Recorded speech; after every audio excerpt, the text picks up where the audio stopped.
नमस्कार प्रिय बंधुओं, कैसे हैं आप सभी को भगवान योगेश्वर श्री कृष्ण जन्माष्टमी की हार्दिक शुभकामनाएं।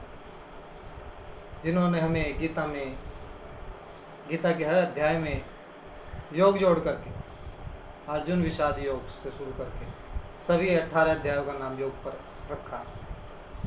उनकी भगवान श्री कृष्ण की जन्माष्टमी पर ये विशेष आज का अंक हमने पिछली वीडियो में जाना। त्रिदोष सिद्धांत, वात पित्त कफ का क्या सिद्धांत है, जो आयुर्वेद का सार है, मूल है। दोस्तों, इस वीडियो में हम फोकस करेंगे वात दोष पर। वात पित्त और कफ 3 प्रकार के दोष हमारे शरीर में होते हैं। जब ये संतुलन की अवस्था में होते हैं तो हमारा शरीर स्वस्थ बना रहता है, और इनका असंतुलन ही रोगों का कारण बनता है। तो दोस्तों, इस वीडियो में आप जानेंगे वात दोष क्या है, वात दोष की पहचान कैसे करें, उसके लिए उनके लक्षण क्या होते हैं। जिन लोगों में वात दोष पाया जाता है उनके कारण क्या होते हैं, किन कारणों से हमारे शरीर में वात दोष बढ़ता है, और अपथ्य क्या है, हमें उसमें क्या खाना चाहिए, क्या नहीं खाना चाहिए वात दोष के लिए। दूसरा, इससे होने वाली जो व्याधियां हैं वो कौन कौन सी हैं और उनका उपचार क्या है, ये सब आप इस वीडियो में अंत तक जानेंगे। तो इस वीडियो को अंत तक देखें, और लक्षण जो बताए जाएंगे वात दोष के, उनसे आप पहचान कर पाएंगे कि आपकी शरीर की प्रकृति क्या है, आपके परिवार के सदस्यों की, आपके मित्रों की, संबंधियों की। अगर आप वात दोष से पीड़ित हैं, आप में कुछ लक्षण पाए जाते हैं, तो इस वीडियो को अंत तक देखें, बहुत लाभकारी होने वाली है। तो बात करते हैं वात दोष। वात पित्त और कफ में सबसे महत्वपूर्ण माना गया है, कारण इससे सबसे ज़्यादा रोग हमारे शरीर में होते हैं, लगभग 80 प्रकार के रोग। वात दोष जो है 2 तत्वों से मिलकर बना है, वायु और आकाश। वायु, इसको हम प्राणवायु भी कह सकते हैं। आकाश यानी कि एक रिक्त स्थान, खाली स्थान, जहाँ भी इसको खाली स्थान मिलेगा वहाँ वायु जाएगी और अपना कार्य करेगी। वात दोष जिस व्यक्ति के शरीर में ज़्यादा पाया जाता है उसको वात प्रकृति का व्यक्ति कहते हैं। दोस्तों, आयुर्वेद में इसको वात को प्राण भी कहा गया है। अथर्ववेद का एक सूत्र है जिसमें प्राण के महत्व को बताया गया है। प्राणाय नमो यश्यम सर्वमिदं वहो, अर्थात संपूर्ण ब्रह्मांड जो है वो प्राण के वश में। तो जो प्राण वायु है, वात है, ये सबसे महत्वपूर्ण है। इसका संतुलित रहना हमारे शरीर में परम आवश्यक है। अगर ये संतुलित रहेगा तो हम जो है स्वस्थ बने रहेंगे, बहुत से रोगों से बचे रहेंगे। और अगर यह असंतुलित हो गया तो उस व्याधियों का घर हमारा शरीर बन ही जाता है। अब बात करते हैं कैसे पहचान करें हम अपने शरीर की, हमारे शरीर की प्रकृति क्या है। तो कुछ लक्षणों के आधार पर, कुछ स्वभाव, कुछ आदतों के आधार पर हम अपनी या अपने परिवार के सदस्यों की, मित्रों की पहचान कर सकते हैं कि ये वात प्रकृति इसके अंदर है कि नहीं। जैसे कि वात प्रकृति के जो रोगी होते हैं, जो व्यक्ति होते हैं जिन पे वात प्रकृति का दोष पाया जाता है, वो कृशकाय शरीर के होते हैं, अर्थात दुबलापन, कमजोर और रुक्षता लिए, रूखापन लिए हो, त्वचा उनकी रूखी होती है, हाथ पैर फटते हैं, होंठ फटते हैं, नींद की कमी होती है, हमेशा तेजी में रहते हैं, तेज बोलते हैं, जरूरत से ज़्यादा बोलते हैं, निर्णय बहुत जल्दी ले लेते हैं, परंतु चीज़ों को समझने की उनकी क्षमता बहुत ज़्यादा है, परंतु स्टोर करने की नहीं है। जल्दी भूल भी जाते हैं, समझने के बाद भूल भी जाते हैं। हमेशा तेजी में तेज चाल होती है इन लोगों की, तेज बोलते हैं, रुक रुक कर बोलते हैं। सपने में आकाश में उड़ने के सपने देखते हैं। यूरिक एसिड इन लोगों को ज़्यादा बनता है, बैठे बैठे पैर हिलाते रहते हैं। तो जो ऐसे लक्षण के व्यक्ति हैं, उन जिनको इनके लोगों को जो है गैस ज़्यादा बनती है, जोड़ों में दर्द रहता है, जगह जगह हड्डियों में दर्द रहता है, तो ये सब लक्षण वात रोगी में पाए जाते हैं। अब जिन लोगों में इनमें से 4 से 5 लक्षण मिल जाएं तो समझ लीजिए कि आपका वात दोष असंतुलित है। अब वात दोष होता क्यों है हमारे शरीर में, क्यों ये बढ़ता है? इसका कुछ कारण है। सबसे पहला कारण कि हमारी गलत जीवन शैली, गलत खान पान, गलत आहार।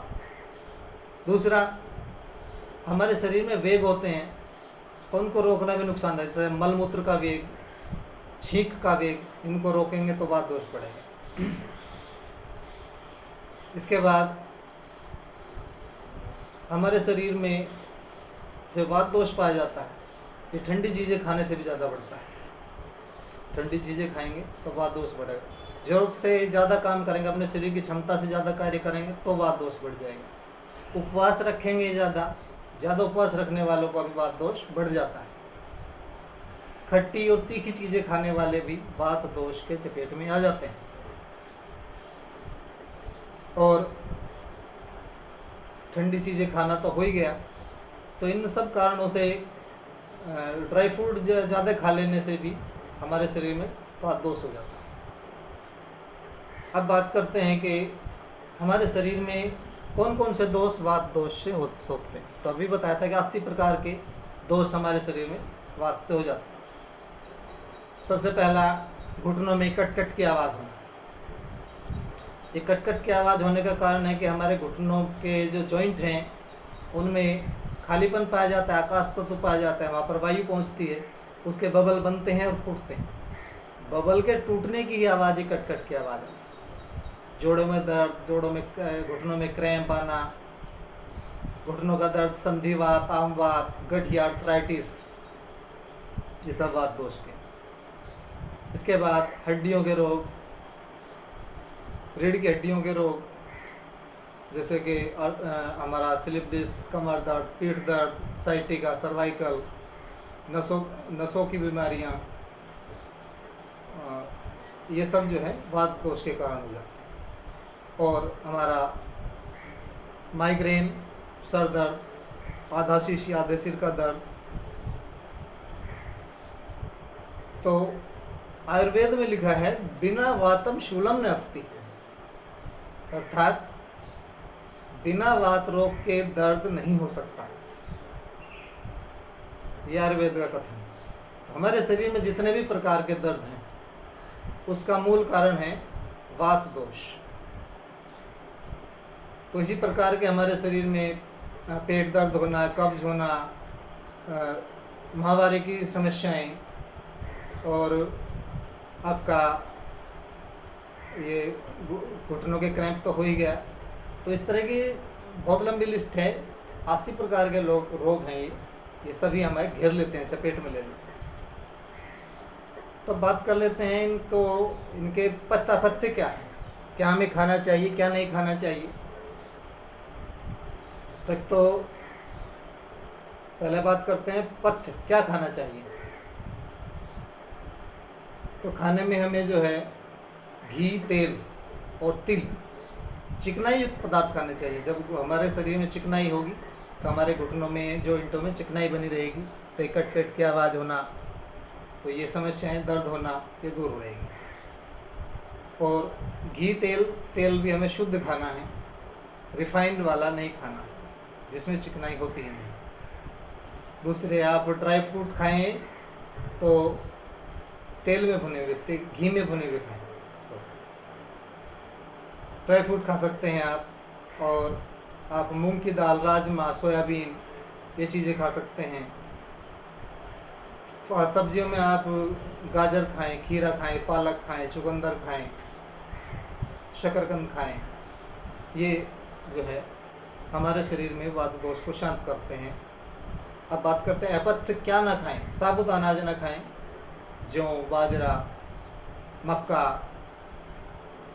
ये चीज़ें साबुत अनाज नहीं। उसके बाद कोई भी गोभी नहीं खानी है, किसी भी प्रकार की, पत्ता गोभी, फूल गोभी, ब्रोकली, कुछ नहीं खाना। वात दोष को बढ़ाते हैं। जाड़ों में, विशेषकर जाड़ों में ठंडी चीज़ें न खाएं, जैसे ब्लैक टी, ग्रीन टी, फलों का जूस, कोल्ड ड्रिंक, ऐसी चीज़ों से हमें परहेज करना चाहिए। क्योंकि इसमें योग वाहिता का गुण पाया जाता है वात दोष में। इसमें बहुत बड़ा ये गुण अवगुण ही कहेंगे कि दूसरे दोषों को भी ये ग्रहण कर लेता है। जैसे पित्त के साथ मिलकर के ये दहा अर्थात गर्मी को ग्रहण कर लेता है, उसके गुण को हमारे शरीर में गर्मी बढ़ा देता है। और कफ गुणों के साथ, कफ दोष के साथ मिलकर के कफ के जो गुण हैं, आपका गीलापन हुआ, चिकनाई हुई, तो इनको ग्रहण कर लेते हैं। तो ये पथ के बाद अब बात करते हैं कि कैसे अगर हमारे शरीर में वात दोष आ जाए उसको शांत कैसे करें। तो जैसे हम सबसे पहले घुटनों में दर्द होता है, ये दर्द के सभी मूल कारण वात ही है। तो इसके लिए सबसे अच्छी चीज़ है मेथी दाना, वात नाशक है, शुगर को कंट्रोल भी करता है। तो मेथी का प्रयोग करें। कैसे करें? 1 चम्मच मेथी दाना 1 गिलास पानी में आप रात को भिगो करके रख दें, सुबह उठ करके वो फूल जाएगी, उसको आप चबा करके खाएं और उसके ऊपर गुनगुना पानी पी लें। अगर आप चबा कर ना खा पाएँ तो आप क्या करें कि उसको पानी के साथ निगल जाए, खाली पेट करना है। 1 से 2 महीने तक आपको प्रक्रिया करनी है। तो आपके जो वात के कारण घुटनों में या हड्डी में कहीं भी दर्द है वो दर्द का नाश करें। दूसरा, आप भुने हुए चने खाएं, 100 ग्राम 50 ग्राम जितनी आपकी कैपेसिटी है खाने की। उसके ऊपर आप एक गुड़ की डली खाएं और ऊपर से गर्म दूध पी लें, चीनी का नहीं, शक्कर या गुड़ डाल करके। ये प्रक्रिया भी आप 2 से 3 माह करें तो वात दोष का नाश करें। तीसरा आप प्राकृतिक चिकित्सा ले सकते हैं। प्राकृतिक चिकित्सा में आप जो है एक अभ्यंग चिकित्सा है, यानी कि मसाज करना। जो प्रभावित क्षेत्र है हमारे वात का, जिसमें दर्द हो रहा है, घुटना है, चाहे कोहनी है, चाहे कंधा है, कहीं भी, उसकी मसाज करें तेल से। हम बाज़ार में कई तेल आते हैं जो मसाज के तेल होते हैं, जैसे महानारायण तेल है, विश्वकर्म तेल है, नीलकुंडी का तेल है, तो इनसे मसाज कर सकते हैं। दूसरा है एक स्वेदन चिकित्सा। स्वेद कहते हैं आयुर्वेद में पसीने को, पसीना लेने की एक प्रक्रिया है जिसमें हम सिकाई करते हैं प्रभावित अंग की, जहाँ पर दर्द है उसकी सिकाई करते हैं। और सिकाई भी करते हैं रूखी, पानी की बोतल से नहीं, रूखी सिकाई। आप बालू ले सकते हैं, बालू रेत, उसको गर्म करके पोटली में बना करके उसकी सिकाई करें। बालू रेत अवेलेबल ना हो तो आप सेंधा नमक गर्म करके पोटली बना करके उसकी सिकाई कर सकते हैं। दूसरा है बस्ती। दोस्तों, आधुनिक युग में बस्ती को एनीमा के नाम से जानते हैं। बस्ती को नाम केवल आयुर्वेद में लिया गया है। आयुर्वेद के बस्ती को ही आजकल एनीमा, आधुनिक चिकित्सा में एनीमा के रूप में अपना लिया। उसमें गुदा मार्ग से औषधीय जल पहुंचाया जाता है हमारी आंतों में, उनकी सफाई की जाती है और वात दोष को शांत किया जाता है। दूसरा है विरेचन क्रिया, जिसको हम दस्त लगना भी कहते हैं। उसमें कुछ ऐसी औषधि दी जाती है जिससे हमारा पेट साफ हो जाए, दस्त हो जाए, उससे भी हमारा वायु दोष शांत हो जाता है। तो जो बस्ती अभी बताई है एनिमा, ये तो किसी एक्सपर्ट की सलाह से ही करें, अपने आप स्वयं ना करें। और उसके बाद है कुंजल क्रिया। कुंजल क्रिया बहुत बेहतरीन है तीनों दोषों को शांत करने के लिए, वात, पित्त और कफ तीनों को का नाश करती है। कुंजल क्रिया में क्या करते हैं कि बहुत सारा हम पानी पीते हैं, औषधीय पानी पी सकते हैं, बहुत सारी औषधियाँ डाल करके उसको पिए। आप सेंधा नमक डाल करके उसमें और गुनगुना करके पानी को, खूब सारा पानी पिए, 1 लीटर 2 लीटर गले तक भर लीजिए और आप ऐसे करके उस पानी को निकाल दीजिए। यह कुंजल क्रिया सभी वायु दोषों को शांत करने वाली है। तो दोस्तों, आप इन चिकित्सा को अपना करके, अपने आहार में परिवर्तन करके और कुछ स्वस्थ जीवन शैली अपना करके, जैसे कुछ जॉगिंग आप हमेशा करें, कुछ वॉकिंग करें, बाहर जाएं घूमने के लिए, तेज कदमों से चलें तो आप हल्के दौड़ सकते हैं, कुछ एक्सरसाइज कर सकते हैं, कुछ योग कर सकते हैं। इनको अपनाएं अपने जीवन में और स्वस्थ जीवन अपनाएं। दोस्तों, स्वास्थ्य ही जीवन है। इसी संदेश के साथ आज की वीडियो में इतना ही। मिलते हैं अगले वीडियो में पित्त दोष के साथ। तब तक के लिए धन्यवाद। जय श्री कृष्ण। ओम।